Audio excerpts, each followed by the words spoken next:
भौतिक, व्यवहारिक, जिस्मानी पढ़ाई के साथ साथ रूहानी, आध्यात्मिक पढ़ाई भी करना ज़रूरी है। घर बार नहीं छोड़ना है, परंतु घर में रहकर दुनिया को छोड़ दो।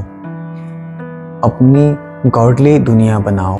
शरीर की पर्सनालिटी को डेवलप करने की अपेक्षा रूहानी, आत्मिक पर्सनालिटी को डेवलप करना ज़रूरी है पहले। रूहानी पर्सनालिटी वाले लोगों को अप्राप्ति का अनुभव नहीं होता। वो हमेशा संतुष्ट रहते हैं अपनी प्राप्तियों से कि जो हमको मिला है वो काफ़ी है। हमारी निगाह दूसरे की प्राप्ति में तब जाती है जब हमको अपनी अप्राप्ति महसूस होती है। अपनी पवित्रता को चेक करते रहें। सुबह से लेकर रात तक अपने संकल्प, बोल, कर्म और वचन को चेक करो। पूरी 16 कलाएं हासिल करो, 14-15 कलाएं नहीं, पूरी 16। विकारों का ग्रहण न लगने पाए पूरे दिन भर, इसलिए बीच बीच में ईश्वर को याद करते रहें। कुछ खाने से पहले, कुछ काम को शुरू करने से पहले बहाने से एक बैरियर लगा दें कि अब मुझको ईश्वर को याद करना है, ताकि आप बीच बीच में ईश्वर से हमेशा जुड़े रहें और विकार, माया आप पर अपना असर न डाल पाए। कर्म, विकर्म और अकर्म की गति को ध्यान में रखकर अपनी इन कर्म इंद्रियों से कोई भी पाप कर्म नहीं करना है। ईश्वर का गॉडली बच्चा बनना है। अपने विकारों को ईश्वर को दान करो, पूरा ग्रहण उतर जाएगा। अगर ईश्वर ने आपको आर्थिक रूप से ताकतवर बनाया है, आपको बहुत धन धान्य से परिपूर्ण किया है, तो आपके पास मौका है अच्छे कर्म करने का।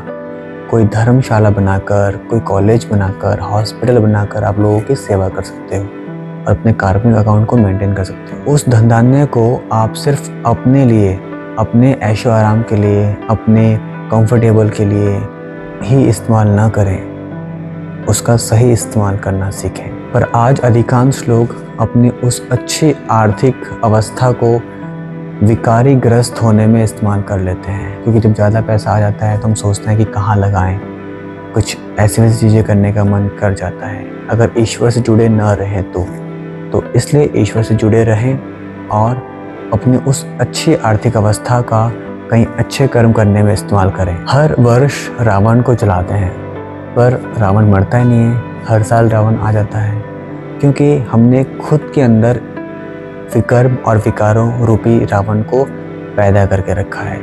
तो अपने विकर्म, विकारों को नष्ट करें इस बाहर के रावण को मारने से पहले। जहाँ ईश्वर से योग है, वहाँ हर कार्य कुशलता और सफलता से संपन्न होते हैं।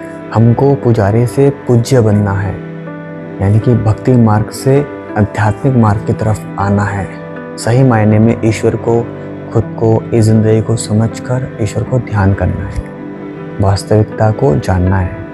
तो ये सब आत्मिक ज्ञान से ही संभव है। भ्रिकोटि की कुटिया में बैठकर तपस्वी मूर्त होकर रहो, यही अंतर्मुक्ता है। भ्रिकोटि मतलब सेंटर ऑफ हेड, जहाँ पर हमारी आत्मा निवास करती है। Position of our soul is here, भ्रिकोटि। ईश्वर की याद में रहें और ईश्वर से स्वर्ग का वर्षा लेते रहें। 21 जन्मों के लिए राज्य भाग मिलेगा और ये जन्म भी सुधर जाएगा, समझ जाएगा। जब तक जीना है तब तक तन मन धन से ईश्वर को याद करो और ईश्वरीय ज्ञान को पाकर इस ज्ञान को लोगों को दान करो। आत्मिक सुख अविनाशी है और कर्म इंद्रियां खुद ही विनाशी हैं, और इन कर्म इंद्रियों से मिलने वाला सुख भी विनाशी है। सच्ची पतिव्रता स्त्री अपने पति के अलावा किसी और से इश्क नहीं करती है। उसी प्रकार हम आत्माओं को भी उस परम आत्मा से इश्क होना चाहिए। कायदे से चलो, बेकायदे से न चलो, वरना माया लॉक लगा देती है, बहुत प्रभावित करती है माया। अपनी आत्मा से प्रेम करो, तभी दूसरी आत्माओं से भी प्रेम कर पाओगे। अपनी कर्म इंद्रियों के वशीभूत होकर अपनी आत्मा को काला मत करो, पॉल्यूट मत करो।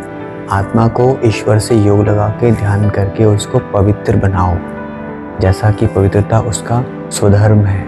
आत्मा पहले से ही पवित्र है, वो तो शरीर धारण करने के बाद कर्म इंद्रियों के द्वारा ऐसा कर्म हो जाता है जिससे हमारी आत्मा अपवित्र और काली हो जाती है।